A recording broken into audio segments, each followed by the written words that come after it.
All right, Darren, are you ready to take a look at the ever-pleasant pink puffball Kirby's latest adventure? Oh, affirmative. Behold, Kirby Planet Robobots.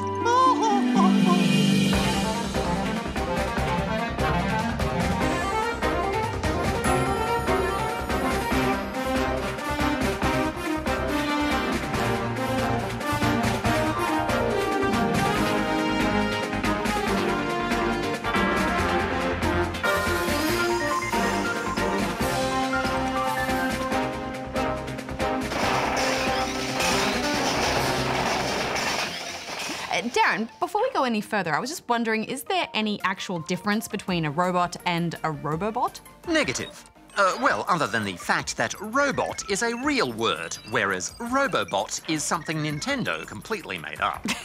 Okay, well, thanks for clearing that up. In Kirby Planet Robobot, Kirby is taking a nap when all of a sudden a giant robot spider thing invades Dreamland.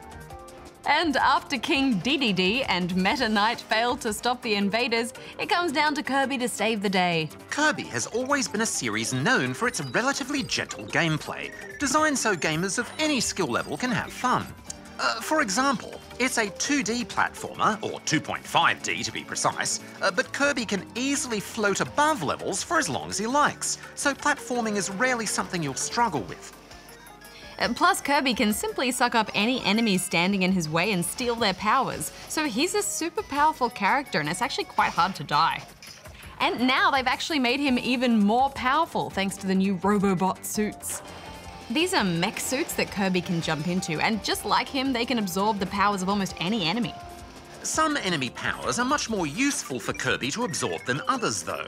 Powers like flamethrowers and electric shocks are clearly useful, while the circus power is less useful. But the power of sleep, not useful at all. Yeah, that's a pure troll power, isn't it? Although I think it's meant to be more of a light-hearted joke than a troll. I mean, this is a game that's supposed to make you happy and put a smile on your face through sheer silliness and adorableness. Oh, affirmative. Although I have found that Kirby games can be almost too easy. Charm can only substitute for challenging gameplay for so long. However, I think they've managed to create a decent challenge this time, mostly from trying to find the 3 code cubes on each level. These are often quite well hidden and require a bit of puzzle solving to get. Yeah, I think there's some decent variety in the puzzles.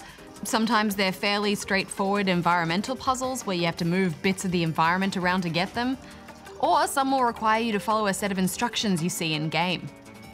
Or you might just need Kirby to have the right power for the job. But that's easier said than done. The game does frequently railroad you into new areas, so once you've gone through a door, there's no going back.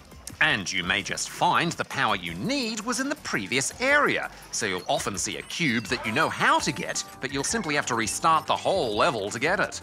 Yeah, that can feel a bit frustrating, and you're never going to play the whole level again just to go back and get that one missed cube. But you only need to track down a certain number of cubes in each of the game's 6 worlds in order to access the final boss of that world. And it's quite forgiving in terms of how many cubes you need and how many you'll easily find. Yeah, I mean, I never had to go back through levels to get extra cubes to unlock a boss. And the campaign is quite short. It only took me about 6 hours to get through, so it's nice that there's that replayability there if you do want to find every cube. Oh, affirmative. And while the campaign may be on the short side, there's certainly a lot of content here to keep you busy. Outside of the campaign, there are 2 whole separate games with Kirby 3D Rumble and Team Kirby Clash. 3D Rumble is basically a little arcadey battle arena where you're trying to rack up combos and set high scores. While Team Kirby Clash is a sort of light multiplayer RPG for 4 people, where you choose a character and you can level up and take on bosses with your friends. They're quite simple mini-games, but they're fun and add excellent variety to the game. Oh, but the variety doesn't stop there. Once you finish the campaign, you'll unlock another 2 modes, Meta Nightmare Returns and the Arena. Meta Nightmare Returns is basically a speedrun-focused, harder version of the whole campaign, where you'll find less health and also won't have access to Kirby and his power-sucking ability. While the Arena is another speedrun-focused take on the campaign, except this time it's purely about trying to defeat all the game's bosses in a row. Now, personally, these aren't the kind of game modes that I really like to play. I'm just not one to get fussed about setting amazing scores on leaderboards and things like that, but it's good that that is there for players that do want to get competitive with their friends. We should wrap this up though, Darren. What's your final score? Well, it is a well-crafted platformer with a lot of character, content, and a surprising amount of challenge for a Kirby game. I am giving it 4 out of 5 rubber chickens. Yeah, it's a hard game not to like. I'm giving it 4 out of 5 as well.